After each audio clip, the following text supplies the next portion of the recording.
may be, because unfortunately Tina then has to leave to get a train, so we've got a fairly tight schedule, but there will be an opportunity. You at your conference and to be in Sheffield.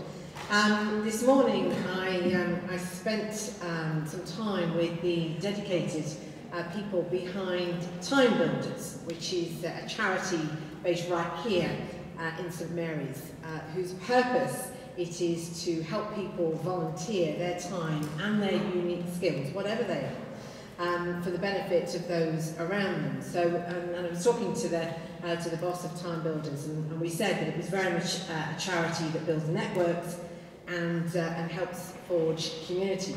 And of course, that is the theme of this conference. And it is one of the things that charities, when they are at their best, do best. Harnessing the talents, energies and commitments of people living in a place, in a patch of city, town or country, and putting them to use for the benefit of all. That work itself really makes headlines, and those in turn who work behind the scenes to enable small local voluntary action to thrive through organisations like yours rarely receive the acknowledgement they are due. Your work is often out of sight and in the background. Now, I'm sure that you don't do what you do for adulation or praise, and you don't need me or the Charity Commission to validate your work, but I would nevertheless like to thank you for what you do. And I want to highlight its importance and the value of it. Because building communities, creating places in which people feel safe and of which people feel proud, is a task of vital importance, and it's more important than it's ever been. Our country, as we know, is divided politically, socially, economically, and we face disruption and uncertainty as rarely before. Charities and community organisations are a crucial part of the response to these challenges, and they therefore carry immense responsibility for doing their work well and in a way that helps people feel invested in the future of the place and the society they live in. So the aims you have and the way you go about meeting those aims matters. It matters not just to the health of the geographical communities in which you operate, but to the good of our country as a whole. And the work you do matters to the Commission, whose purpose, as I will explain, is to help charity thrive and inspire trust so that it can improve lives and strengthen society. And indeed, it matters to me personally, because I am very conscious that the place I grew up in shaped the person I've become, and because that place taught me some important lessons about the role and potential of communities, of charity and of people. So let me tell you a little bit about it. I grew up in a small place called Beeston Rylands, which is its own self-contained part of a town called Beeston near Nottingham, so not that far from here. At first glance, there isn't anything flashy or distinctive about the town of Beeston. It was and is a very normal place in one sense. But what I felt then, and see even more clearly in hindsight, is that Beeston, and the Rylands in particular where I grew up, was a special place precisely because it is a community. When I was growing up, I saw people like my parents, taking responsibility for the place they lived in and the people they lived alongside. There was a sense of civic pride and also of compassion and care, a sense that everyone matters regardless of their circumstances. And there was mutual respect between the people in formal positions of responsibility, authority and power, people like teachers, doctors, local councillors, and those whose authority was more informal, less tangible, but no less important to the making of a strong community. It was recognised that a strong community relied on leadership of all kinds, not just the most obvious. So let me give you one example. A local shopkeeper does not usually have a formal position of power in his or her community, but they might very well have significant influence and show leadership in the expectations they set for how customers behave towards one another, in the way they maintain their shop front, and in the courage they show in challenging poor conduct. But those of us with formal authority need to make sure that someone like a shopkeeper knows we think they are important. And what applies to people like shopkeepers applies even more to charities. No matter how small they are, or how on a shoestring their operations, charities in a local community have an impact and an importance far beyond the direct services they provide to their immediate beneficiaries. They can help make the difference between a community that inspires people to invest in the future and one whose inhabitants long for a past that cannot return. And that's why I know that I am stood now before some of the most influential and important people in the charity sector, and arguably by extension some of the most important people in our society. You might not see yourself as such, but as people, as organisations, whose purpose is to help local voluntary action in your communities thrive and succeed, you hold huge power. And I know that the Charity Commission won't fulfil its positive new purpose or deliver on our ambitious new strategy unless we bring people like you with us, unless we work in constructive partnership with you. So let me tell you then about the Commission's strategy and how we arrived at it. As John has said, I started the Commission 9 months ago. It was at the end of February actually. And I was excited then, and I'm excited now about the difference the Commission can make if it does its job well. And at its core, our job is to represent the public interest in charity, to help charities understand and respond to public expectations so that charities in turn can serve their beneficiaries and have the wider positive impact I spoke about a moment ago. And because we represent the public interest, we needed to recognise that regulation is not an end in itself. We don't fulfil our statutory functions just for the sake of it. Doing so must, we said, be a means to an end that serves the public good.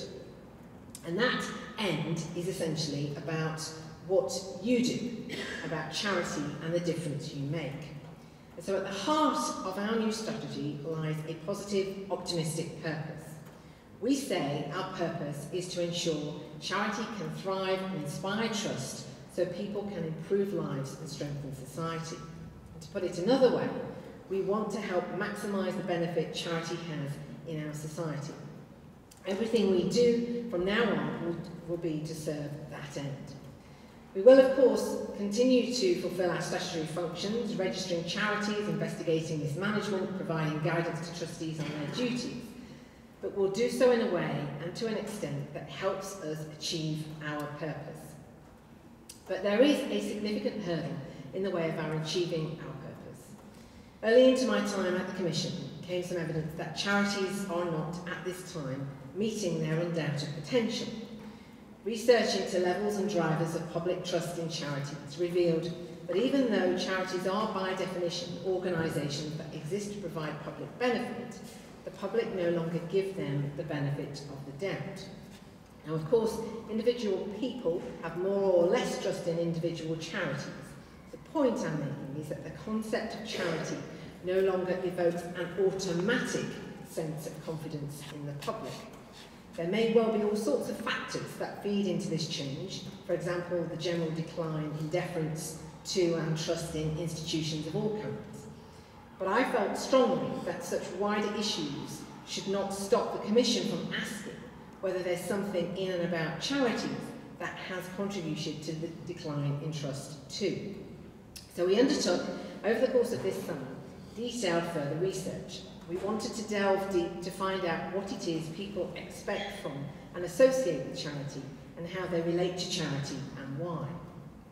And what we found was in some senses contradictory, because on the one hand, there is no one public when it comes to charity. People relate to charity in different ways, depending on who they are, where they live, and their general sense of security, notably financial security. Some people, often older people who live in less diverse areas, generally think of charity in terms of local voluntary action. The charities some of you work with may well know people who fall into this group well. They may form a good proportion of your volunteers, for example. Then there are those who see charity principally in terms of its potential to operate and make change at a national, global structural level. They are often younger and live in diverse communities. Others still support professionally run charities and the wider role that charities play in society. They welcome the global footprint of some of our larger charities, and they are even comfortable with the large salaries sometimes paid out to those in charge of complex organisations. These are typically the people that most charities that work nationally, the big ones, spend most of their time talking to or with, and they make up what I sometimes call mischievously the charity sector echo chamber. But the research found that regardless of this diversity of view, there is a remarkable agreement on one basic expectation of charity, namely that being a registered charity should mean something, that charities should be held to higher standards of behaviour, conduct and integrity because they are charities. Or to put it the other way around, that charitable aims don't justify uncharitable means. We all, according to our research, look to charities to be role models, not just in what they seek to achieve for their beneficiaries, but also in how they go about pursuing that outcome. People don't expect to like everything every charity does, let alone to wish to support every charity with their time and money. This is not about charities competing for popularity. What the public expect is to be able to respect a charity because of the way it conducts itself, the sincerity and authenticity with which it pursues its charitable objectives. And this view is held almost universally and shared between people who otherwise probably have little in common when it comes to charity or anything else. And I think this agreement, this sense of shared expectation, gives us at the Commission and the charities we regulate a great basis on which to make the changes that will help charity continue to thrive into the future. And I'd like to give you two examples of the change I think we need to see. One is about what the Commission will expect of charity, the other is about what you as charities can expect from the Commission. Looking ahead, the Commission is going to do more to hold charities to account in the public interest. This priority is about more than just compliance with the minimum legal requirements, as important as such requirements are. It's about being accountable for the privilege of charitable status and the stewardship of charitable resources. Now don't get me wrong, we're not writing a new rule book and we won't be investigating charities just because we think their attitude or conduct has fallen short. It is right that we only use our regulatory powers within the legal framework. What will change is that we will use our voice and authority to highlight the responsibility that charities and trustees have to that attention, to how they meet their purpose and not just what they do. We will use our voice more strongly to encourage the behaviour that people expect. But as important as our voice is, we can't achieve much by way of changing behaviour unless we bring charities with us, unless we see leaders in charities waking up to public expectations and thinking about what those expectations mean for their charity and their work. So there will be no one-size-fits-all. Authenticity and integrity in their nature result in different actions and different outcomes depending on the individuals and the organisations involved. But there will be, on the part of the Commission, a growing expectation that charity leaders ask themselves and their organisations the right questions, even if they end up with slightly different answers. But as a regulator, we can't just step in or speak up when something's already gone wrong. And this brings me onto what you can expect from us. I recognise that we have to do more to help give trustees the understanding and tools they need to succeed. As you know, we already provide online guidance for trustees, but at the moment it's aimed at all charities generically, and it's largely limited to saying what it is charities should not do. I don't think that will cut it in the years ahead.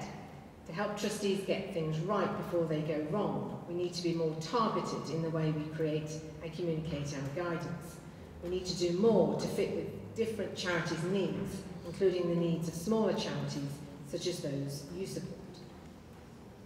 I've been really heartened by the extent to which senior leaders in the sector have already said that they support and welcome the Commission's new approach, who say they recognise that disconnect between them or their peers and the communities they serve, and indeed the important and extensive research that Julia Unwin undertook as chair of the inquiry on civil society futures led to findings that echo the Commission's. namely that change is needed if civil society is to reach its potential and counter the forces of division and disaffection. And her report is so important because it paints the big picture. It recognises that charities and other voluntary groups are not about the icing on the cake of our national life or of our society. We need civil society to flourish if our democratic way of life is to be secured into the future for our children and our grandchildren. Now, you in this room might not be leaders of household name charities or of big national inquiries, but for the reasons I've set out, I'm convinced that your leadership and your influence is every bit as important as that of CEOs of London-based charitable institutions. Working behind the scenes in your local communities, you can have an enormous impact in helping charities develop and grow in such a way as to inspire public trust and respect. And a lot of you are doing this already. Now, I don't live in cloud cuckoo land. I know you don't have spare time and resources to develop grand plans and initiate new projects. You've got a lot on your hands already. And I realise that financial worries about demand, and how your local voluntary sector can possibly meet that demand on the resources available to them are what keep you awake at night. And I can't resolve those challenges for you at the Charity Commission, I'm afraid. But what I can do is help ensure the Commission meets its purpose and support you in making small changes that amount to a big difference. Think, for example, about the approach you might take to supporting a first-time trustee of a new charity. You just point her or him to their legal duties and responsibilities and to guidance on how to secure funding? Or do you mentor and support them to bring their heart and soul and conscience to the work and to be bold and brave in making the right decisions for the right reasons, even when they are hard? I didn't come here to tell you how to do your jobs. I know, I hope you know that, and indeed listening to the session this morning, there's a whole lot that I learned from listening to you. I came here to let you know how committed I am about helping charities thrive and inspire trust, and to encourage you never to underestimate your power or your ability to make changes that help not just your community, but help strengthen the fabric of our society, and never to be distracted or discouraged from putting the interests of the people and communities you exist to help before everything else. Thank you very much. Thank you.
Manchester. I really appreciate you actually addressing the audience that's in the room. I think we take great heart from that, so thank you for that. What I would say is I think I really support the focus on integrity. I hope that will be met with a sense of proportionality about our job is to run organisations that are good enough to fulfil our purpose. It sort of links to what Gary was saying. I'd like to hear more from the Commission about that and what your thoughts on that might be. Rob, and then back to Peter. Yes, Rob Redwood, Hallam University. It's just an echo of the other questions, which is, to what extent do you think the problem of trust in charities as a concept is actually a media-inflected trust related to national charities and the issues that have been faced by them in the last 2 years or so? Okay, thank you. I mean, I think they all cover a similar theme, and thank you all for the points that you've made. I suppose what I would say is that it is absolutely right that the major scandals that we've seen exposed through the media over the course of this year, but also those in the recent previous years as well, have been predominantly sort of about the larger big charities. And there's no getting away from that. That is absolutely true. But I think where we would be mistaken is if we, as a whole sector, assume that the only way we should be responding to this is thinking, well, we're not like that, so we don't need to worry. The point I keep trying to emphasise to people is that people do not think, absolutely do not think, that all charities are bad. I mean, we know that. I mean, we absolutely know that. There's a huge amount of support and affection and complete reliance on so much of what you do. And you will know from your own supporters, volunteers and membership that what you experience yourselves is not the same as what I'm talking about on the larger scale.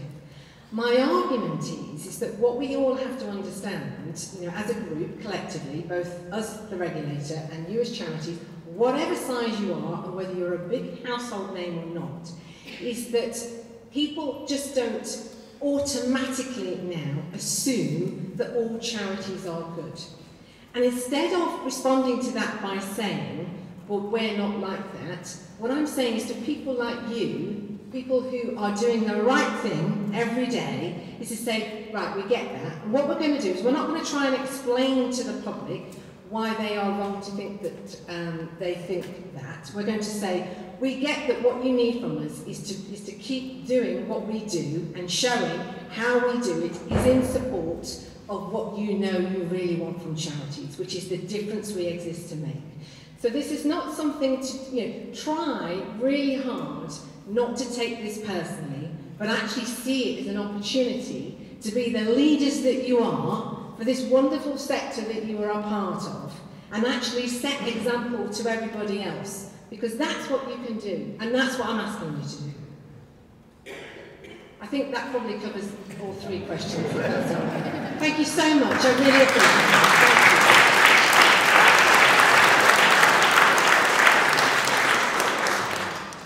Well, I think by your clapping you've demonstrated your appreciation to the Chair of the Charity Commission, to Tina, for her attendance and for her presentation and for addressing and answering the challenging questions that came. It's now time to move on to the next session, which is going to be introduced by Jane.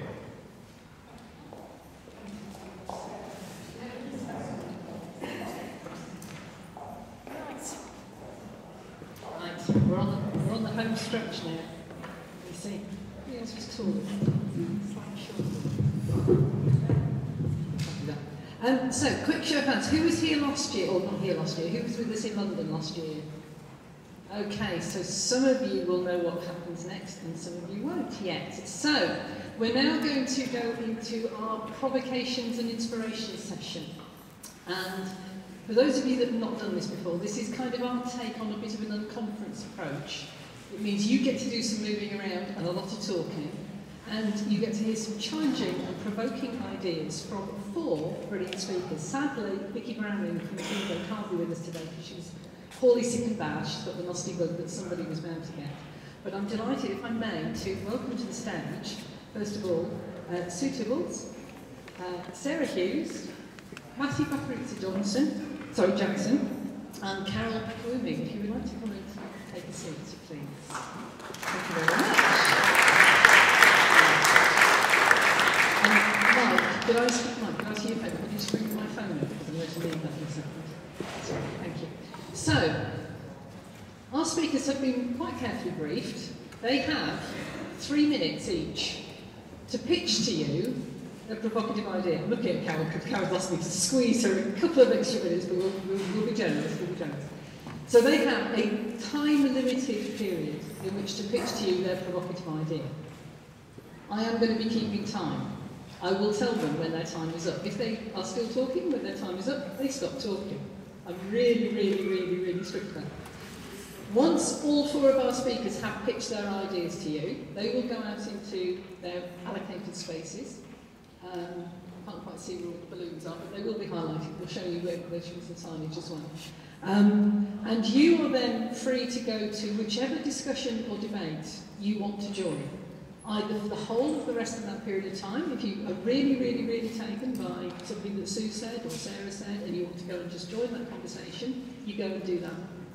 If you're really taken by what all 4 of them say, then you can move around. It's the rule of 2 feet. You can go wherever you want to go. Nobody's going to be offended if you leave the discussion halfway through. There will be quite a lot of noise in the room. One of the lessons we learned last year is that people can't hear themselves think. That's fine. We're in a slightly bigger room. We've got a bit more space. The acoustics are a bit different. But just enjoy the opportunity. Make the most of it. And I'm going to ask, who'd like to go first? I'm going to start at this end. Sue, if I may ask you to speak.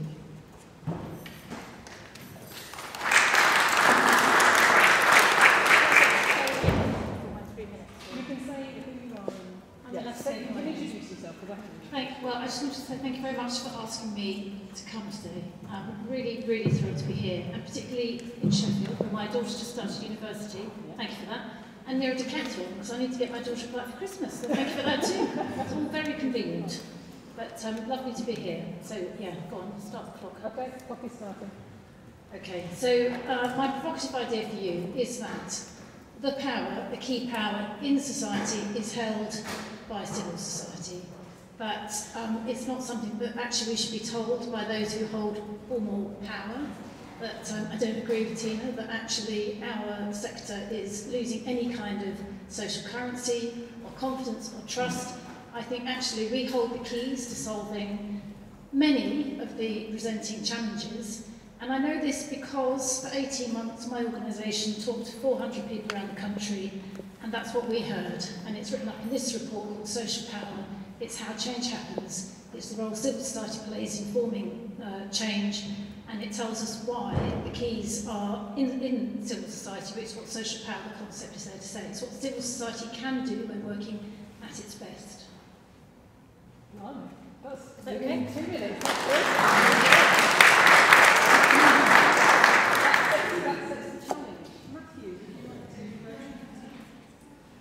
Perhaps I should do it so that every time when somebody speaks under the 3 minutes, I knock that down.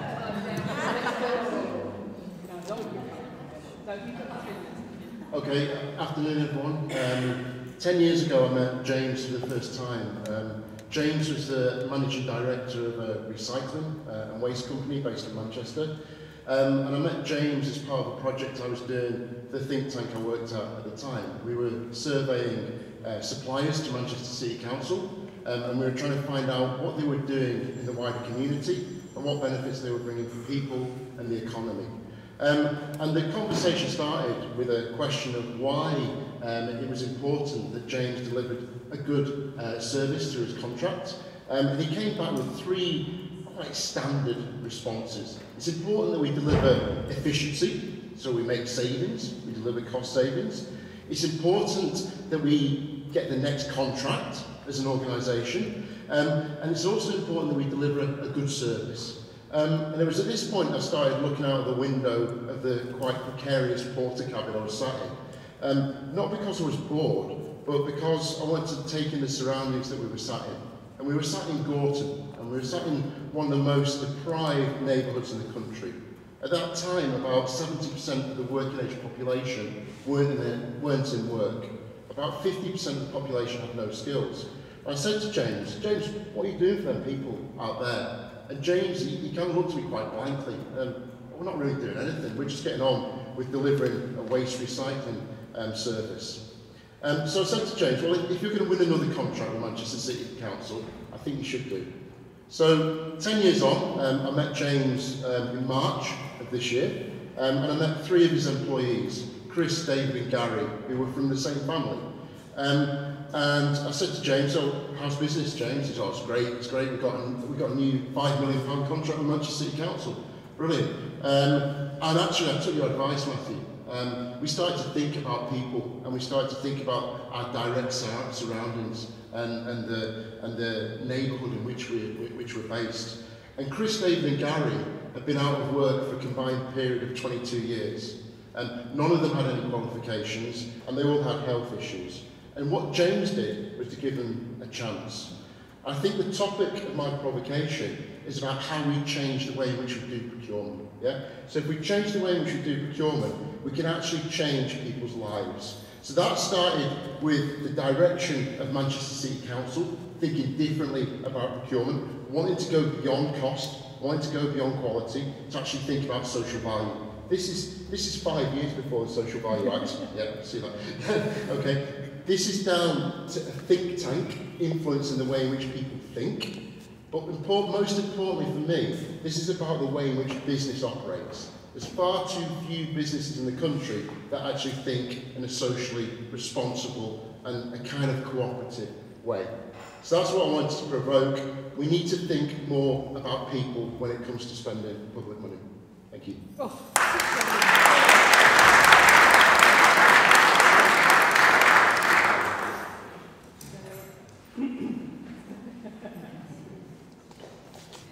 Okay, so I really smiled when Jane asked me to be a provocateur.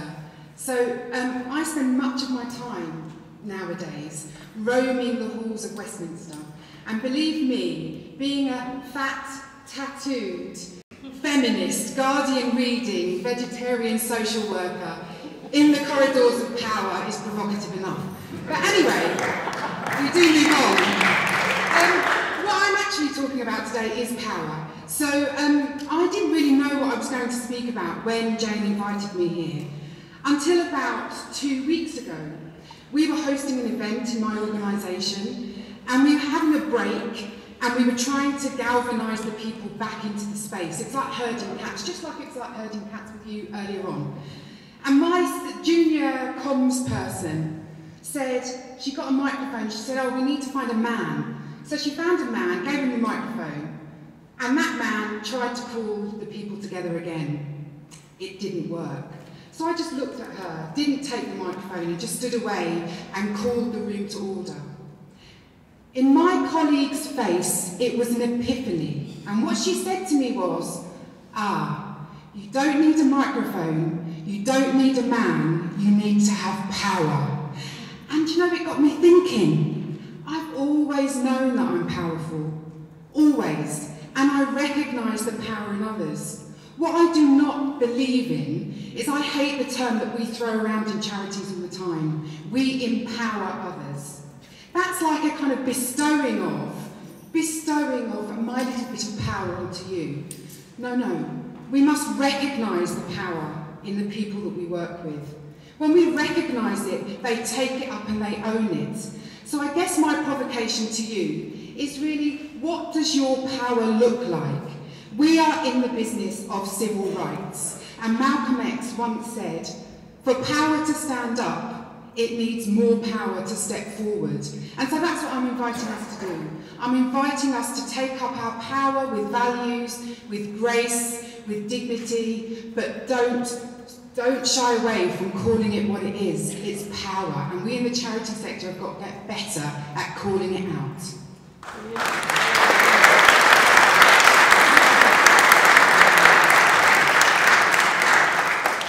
The briefing obviously worked, because everybody very well. There you go, Carol. Good afternoon. My name is Carol Akiwumi, and my idea is around future-proofing. I recently came across the BBC Radio 4 series called Future Proofing, which apparently has been airing since 2014. It is anchored by two reporters, Timandra Harkness and Leo Johnson. It's a series that examines the social, cultural, economic, and political implications of the big ideas that are set to transform the way society functions. I quite like Timandra. I love, how she played the part of Dr. Watson's wife in Sherlock. But I also like that she supports the idea that it's important to hear ideas that you don't like so that yours are better informed. In fact, a well-known fact about her is that she studied maths and statistics just so that she could find a way of finding out about answers to life's bigger questions. Now, this show deals with really interesting topics. They're up to 32 at the moment and includes things like fashion, mental health, faith, wealth, aging, identity, the future of the future, the immortality of the crab, and sin. Surprisingly, they haven't dealt with the subject of multiculturalism or diversity, at least not yet. I say surprisingly because the evidence is indisputable. An equal, diverse, and inclusive community is integral to delivering excellent fundraising and truly building a better world. For those still on the fence, some of the strongest cases for diversity are that when you reflect the society that you serve and you operate in a way that attracts wider and deeper support from those with a connection to your cause, it actually benefits you. Workplace diversity helps the financial bottom line. MIT reports revenue increases as much as 41%, and McKinsey sets out the diversity dividend between 15% and 35%. But not just that, the one I really like is the fact that organizations waste a lot of time and precious resources when they get decisions wrong because they have a limited perspective or knowledge. And I know this because I've worked with the biggest NGOs, civil society organizations, and even the smallest ones, and it cuts right across. You see, diverse teams inspire higher levels of creativity and innovation because of the wider range of perspectives, ideas, and experiences that these different people bring to the table. Furthermore, they're better able to win top talent, improve their customer orientation, employee satisfaction, and decision making. All that leads to a virtuous cycle of increasing returns. Admittedly, in spite of the huge benefits, diversity is hard work because it needs top-down and long-term commitment. It needs everyone, not just HR. Be prepared to get help if you need it. The journey to equality, diversity, and inclusion is much like business process re-engineering. It requires a budget, training, accountability, and critical mass of support in order to succeed. It demands that we change organizational cultures and processes if necessary, so that everyone is the right fit. We can do it. Indeed, future-proofing our organizations. And this simply means anticipating the future and developing methods of minimizing the effects of shocks and stresses of future events absolutely demands that we do. To finish, I'd like to borrow from Timandra's words. If I offered you all here one return trip in a time machine, where would you go? Ancient Athens, Shakespeare's globe? Like Timandra, I would go to the future. First, because most of the past was probably much worse for most people than today, let alone tomorrow. Secondly, the future hasn't happened yet, so we know nothing about it, and so we have the opportunity to build a truly better world. Humanity is fast acquiring new abilities to reshape the world, and we can begin to imagine and work towards incredible visions of our collective future. I'd like to encourage you all to be excited about the possibilities and by how wide and open the future is. We have choices. Some of them profound choices that will need our moral instincts more than our scientific knowledge or life experience. We have the chance to reflect on an equal, diverse, and inclusive future, and by so doing, turn fresh eyes on our lives right now. The possibilities are truly limitless, and sometimes the only limits are the ones we set on ourselves. Thank you.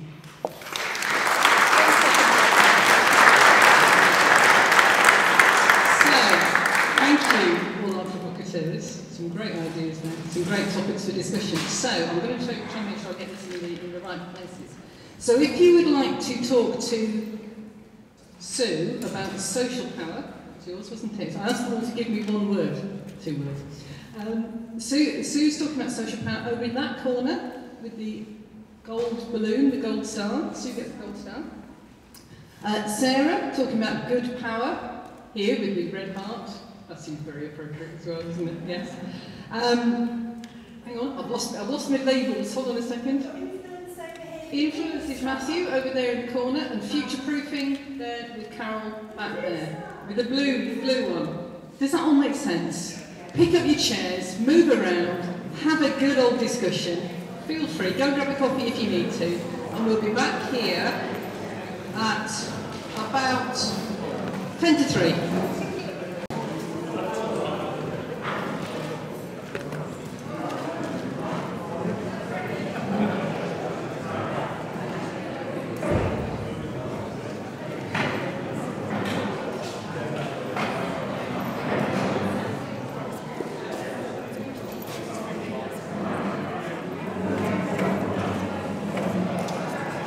Okay, we're going to have a break in the